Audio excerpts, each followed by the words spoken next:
All right, today we're going to dive into a classic David versus Goliath story, but it's got a really cool, modern digital twist. This is a real-world look at how a bunch of small businesses, facing pretty much impossible odds, found this incredibly smart way to fight back against their massive global competitors. It's a question you see everywhere. When these giant global companies with bottomless budgets roll into town, can the little guy ever really win? Well, it turns out a group of small car rental businesses in Morocco came up with a pretty amazing answer.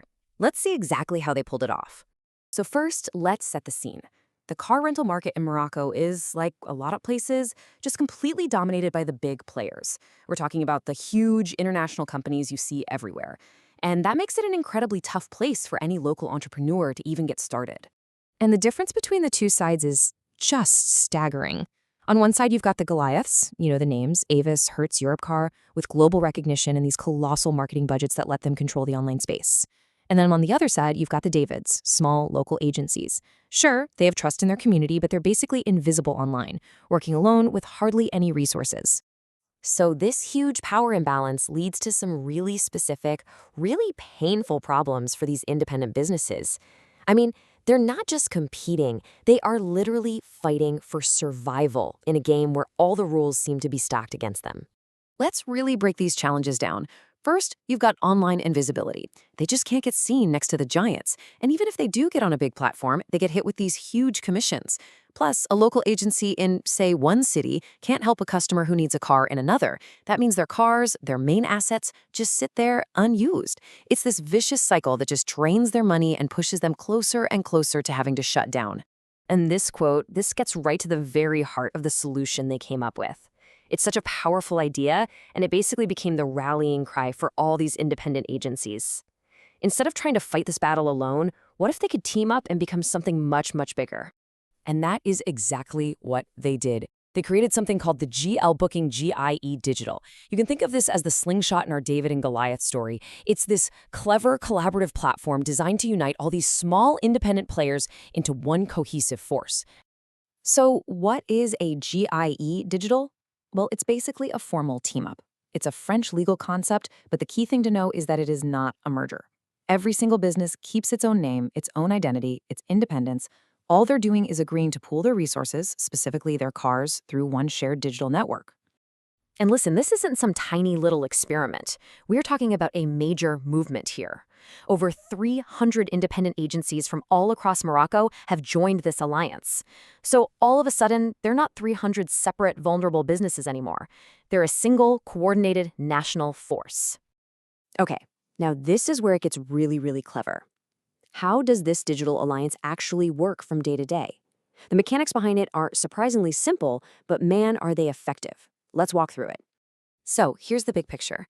A customer goes to any member's website and books a car. The system instantly checks if that car is available. But if the original agency can't do it, maybe because the customer needs the car in a totally different city, the request gets blasted out to all the network partners in that location. A local partner just accepts the job, delivers the car, and the system automatically splits the money. Simple as that. To make this crystal clear, let's use a real example. So imagine a tourist in France finds this small agency online called Atlas Car Agadir. They like the website, it looks great, but they actually need to rent the car in Fez, which is hundreds of kilometers away. Now, before the alliance, Atlas Car would have to say, sorry, can't help you. But now, things are different. Now, the system just takes over. The booking request goes out to the network in Fez. Another agency, let's call them Fez Premium Rent, sees it, accepts the job, and provides the car. The result? It's a perfect win-win. Atlas Car Agadir, the one who found the customer, gets a commission, and Fez Premium Rent, the one who actually provided the service, gets the main rental fee. Both of them make money on a deal that would have just been lost before. So you're probably wondering, how does the system decide who gets the job? Well, to keep things fair, it uses a protocol called FIFO, or first in, first out, to make sure opportunities are spread around evenly. But, and this is so important, the system only suggests options. At the end of the day, the customer always has the final say. It's fair for the businesses, but it's still completely focused on the customer.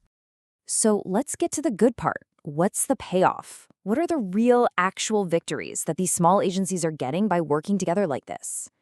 The results are honestly transformative. I mean, think about it. every single problem we talked about at the beginning is now a strength. That little local agency, suddenly it has a national reach. Its website isn't just a window for its own 10 cars anymore, it's a gateway to the entire network's fleet. Those idle cars, they're now making money. Their brand looks way more credible. They actually have the collective power to compete, and this is the best part. They do it all while staying completely independent. And this transformation really is the whole story. Before, you just had a business like Atlas Car, a proud but totally isolated local player stuck in its own city. But by joining this digital alliance, poof, it becomes a national brand overnight. A customer sees that Atlas Car logo and now thinks, oh, this is a company that can get me a car anywhere in Morocco. That's the power of the network. It turns being alone into a massive strength. And all of this leaves us with one last really fascinating question. We've seen how it works for car rentals in Morocco, right?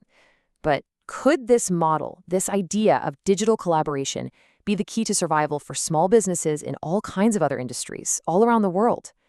Is teaming up the only way for David to beat Goliath in the 21st century? Thanks so much for watching.